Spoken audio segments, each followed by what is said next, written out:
If you carry a HECS debt, it quietly got bigger on the 1st of June. The ATO applied a 2.8% indexation charge for 2026 and no cash left your account. The balance just went up. Here's the plain English version. On the 1st of June, the ATO applied a 2.8% indexation rate to any HELP or study loan balance that had been sitting unpaid for more than 11 months, according to the ATO.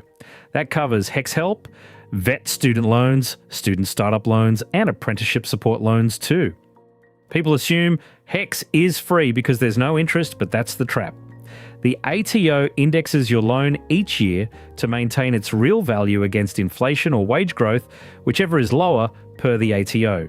So your balance still grows every June unless you make repayments to bring it down first. Let's put numbers on it. Every $10,000 of debt grew by $280 under the 2.8% rate. The ATO confirms a $30,000 debt rose by about $840 to $30,840, and a $50,000 balance climbed by $1,400 to $51,400. Sit with that figure for a second.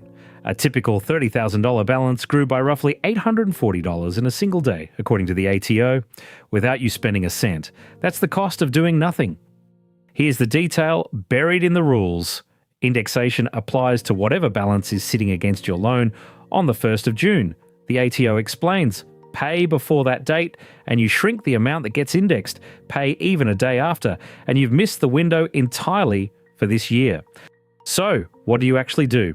First, log into MyGov, go to ATO Online Services and Loan Accounts and find the indexation entry dated the 1st of June to see your real charge. Second, take your current balance and multiply by around 3% to estimate next year's hit, since recent ATO rates have run roughly 3 to 4%.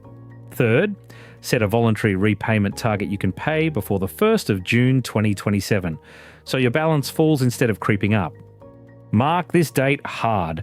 The 1st of June is the line in the sand. Repayments landing before it reduce the balance that gets indexed, while anything after misses out per the ATO. Plan backwards from there.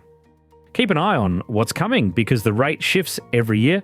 It's run from 3.9% in 2022 up to 4.0% in 2024 and now down to 2.8% in 2026. The ATO records show. Under the university's Accord reforms, it's capped at the lower of CPI or wage growth, so the ABS inflation and wage figures each autumn tell you roughly where next year's hit is heading. We'll be back the moment the 2027 indexation rate is announced, with exactly what it means for your balance. Subscribe to the fine print so you get the number before your debt quietly jumps again.